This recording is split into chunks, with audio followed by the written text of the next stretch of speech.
Hello everyone, and welcome back to Howling Hoosier Outdoors. Today we're going to be doing a customized Kephart design knife utilizing this Condor knife blank. You can buy these anywhere off the internet. They're 1075 carbon steel, and from what I understand, they're a very good intermediate bushcraft knife. So if you don't want to spend a whole lot of money, you can get one of these knife blanks for anywhere from 20 to 30 bucks. And today we're just going to customize it, make it our own. And we're going to start off by doing some decorative file work around the spine.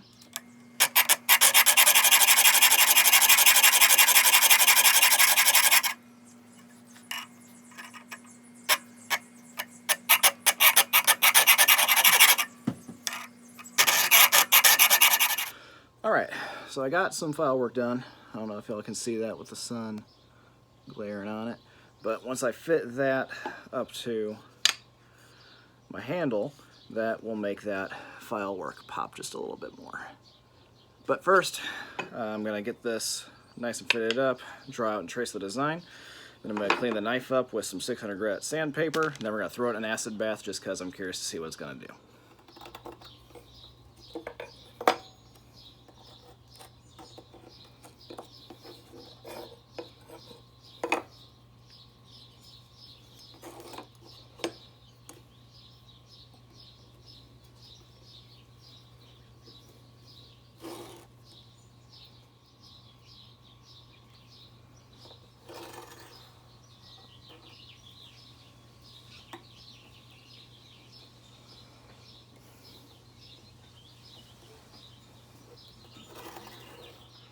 Alright, now that I polished this up to a 400 grit, did that just to remove a lot of the gunk that had accumulated onto the blade while I was doing the other file work and whatnot, and there's just some weird adhesive thing on it too, probably from taking it out of the packaging.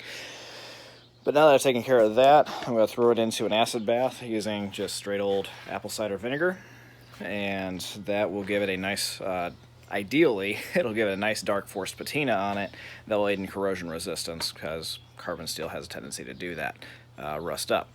So, and while that's happening, I'm going to try and do some rough cuts on my, my handle scales here. This is just a piece of red oak. Alright, so I just pulled the Condor out of the acid bath, and that is what it did to it, if any of y'all were interested. I don't want to say it's like a stonewash finish, because it doesn't have that texturing, but it's kind of along that color. So, I'm not mad at it. Not really happy with it, but I'm not mad at it. It's kind of what I expected to happen.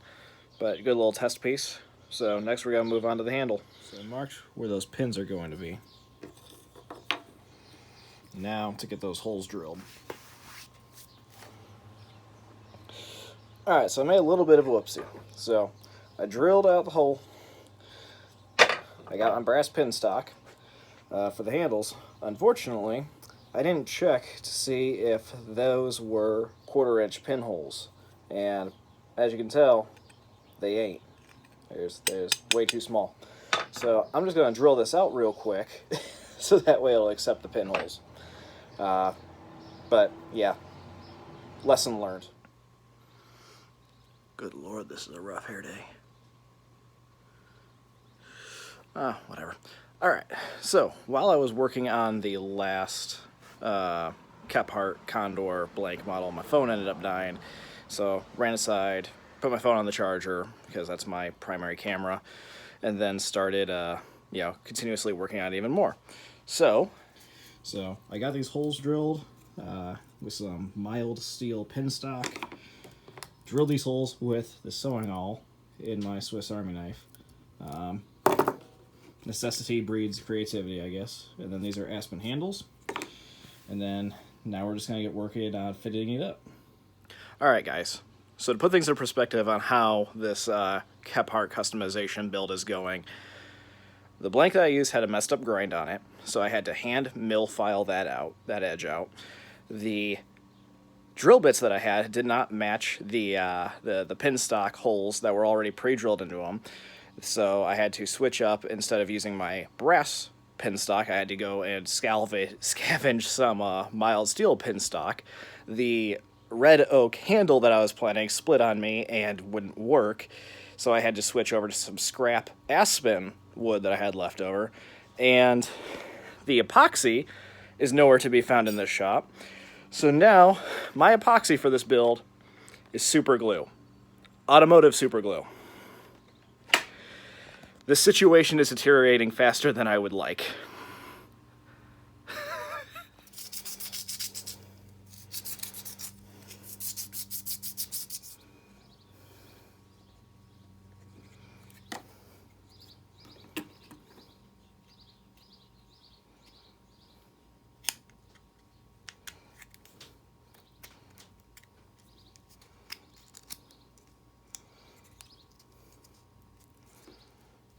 Alright, so that's all clamped up.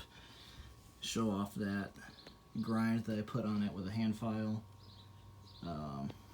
After this, it's just going to be finishing out that handle, finishing out the blade. Not gonna lie, I've kind of lost faith in how this blade is going to turn out, how this customization is going to go, but we're gonna see. We're gonna learn how well Aspen works as a knife handle, and we're gonna learn how well super glue works as a impromptu epoxy. Alright, so that looks, yeah, shoddy. That looks shoddy at best, but now we're going to cut off the pins, and we're going to sand down this into something that resembles a handle, and we'll see how well that holds up during the sanding and cutting process. I'll be using a hacksaw and a bunch of sandpaper and files because I'm not using power tools right now. Just don't feel like it.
Alright, so I sanded down the handle a nice decent amount.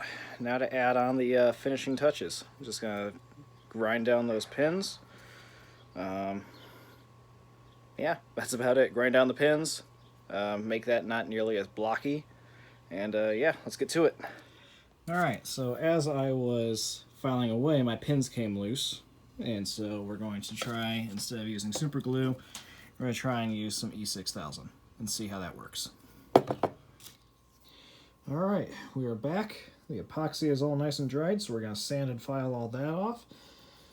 Do a little bit more sharpening, finish off this edge, and then this knife will be done. Alright folks, there she is. Like I said, that acid etch did not turn out the way that I wanted it to. That decorative file work does pop the way that I like.